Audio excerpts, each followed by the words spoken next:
Hello from wherever you are watching us from. My name is Frederick and this is difmedia. Former Kiambu Governor William Kabogo declares his net worth. The Ministry of Information, Communications and the Digital Economy Cabinet Secretary, who is a nominee, Mr. William Gitau Kabogo, has revealed his net worth.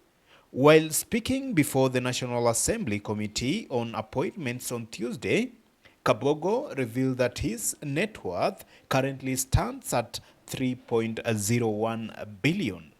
He clarified that his wealth is made up of assets, real estate, pieces of land, and wealth accumulated over the years. What is your net worth? Residential houses, Mr. Speaker, my total net worth is about 700 million. Movable assets of about 40 million, Mr. Speaker. Land and farm, about 756 million, Mr. Speaker. Cash and current assets of about 64 million, Mr. Speaker. Beg your pardon.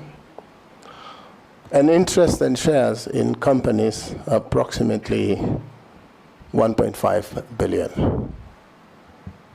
So a total of about 3.01 billion, Mr. Speaker. President William Ruto nominated William Gitau Kabogo to be the Cabinet Secretary for Information, Communication and the Digital Economy in December. Kabogo served as the first governor of Kiambu County for one term after his election in the 2013 general elections. If approved, he will succeed Margaret Nyambura Ndungu, who was deployed as Kenya's High Commissioner to Ghana. Prior to his nomination, William Kabogo served as the party leader of Tujibebe wa Kenya Party. During his vetting before the Committee on Appointments at the National Assembly mini chambers, Kabogo was asked about the measures he would implement to address the misuse of social media by the young generation.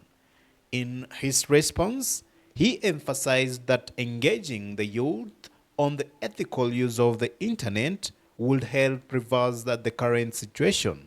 And this is what Mr. Kabogo told the vetting committee. We should be thinking about engaging the younger generations, the Gen Zs, the millennials, to have ethical use of the internet space.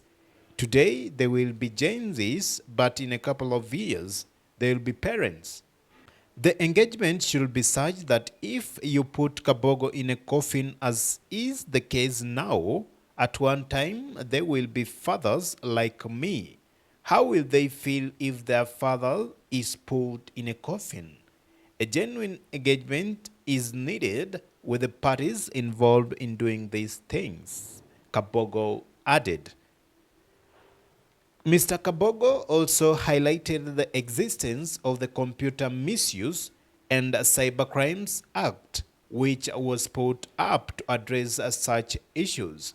He added that there is a need for stronger enforcement and a thorough review of the legislation to better tackle the problem. And this is what Mr. Kabogo told the committee. The laws are there. For example, we have the Computer Misuse and the Cybercrime Act, but we need to improve the enforcement of that law as well as its regular review. The former Kiambu governor noted that it was essential to balance the freedom of expression with the regulations to ensure that the rights of other Kenyans would not be infringed upon. And this is what Kabogo told the committee.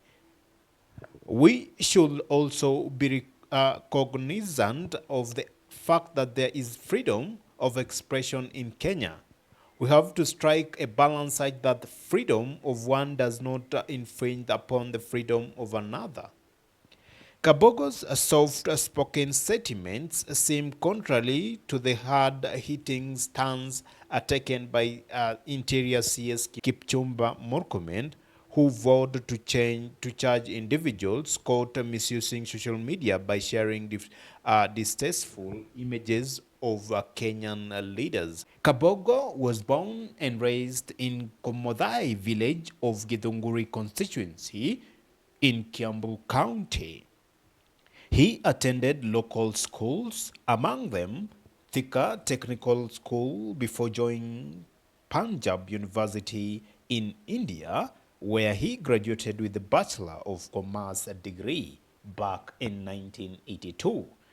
He returned to Kenya after his graduation and initially worked as an auditor before venturing into private business. Kabogo made the debut into elective position in 2002 when he sought the Juja parliamentary seat. Being among the first politicians in Kenya to use a chopper in an election campaign, his flamboyant campaigns gained immediate national attention and consequently propelled him to win the parliamentary seat. Kabogo, however, lost the Juja parliamentary seat in the 2007 general elections under controversial circumstances that concluded widespread allegations of rigging. The wealthy politician successfully challenged the election of the late George Thuo and subsequently won the 2010 by-election on a NARC Kenya ticket. William Kabogo, let us look at his career and family. He later switched loyalties and was part of the team that helped former President Uhuru Kenyatta form the National Alliance, TNA party, which later negotiated with the URPs and William Ruto to form the Jubilee coalition. Kabogo was elected Kiambu governor in the 2013 general elections on a TNA ticket, but served for only one term after he lost the 2017 general elections to Ferdinand Waititu. Outside office, the Tujibebe wa Kenya party leader remained politically active, often using social media and vernacular stations to position himself as one of the political leaders, offering directions to them in the Mount Kenya region. The former governor, who has also been a close confidant of former President Uhuru Kenyatta, supported the Building Bridges Initiative, that is the BBI. In the 2022 general elections, Kabogo again vied for the Kiambu gubernatorial seat on his Tujibebe wa Kenya party ticket, but lost to current governor and former Kiambu Senator Kimani Wamatangi. The former Juja member of parliament is married to Philomena Kabogo, and they have two sons, namely Alvina and Andrew. Despite his public life, he keeps his family life relatively private. Thank you for always tuning in at difmedia. Remember, this is your #1 channel of all latest updates. Goodbye.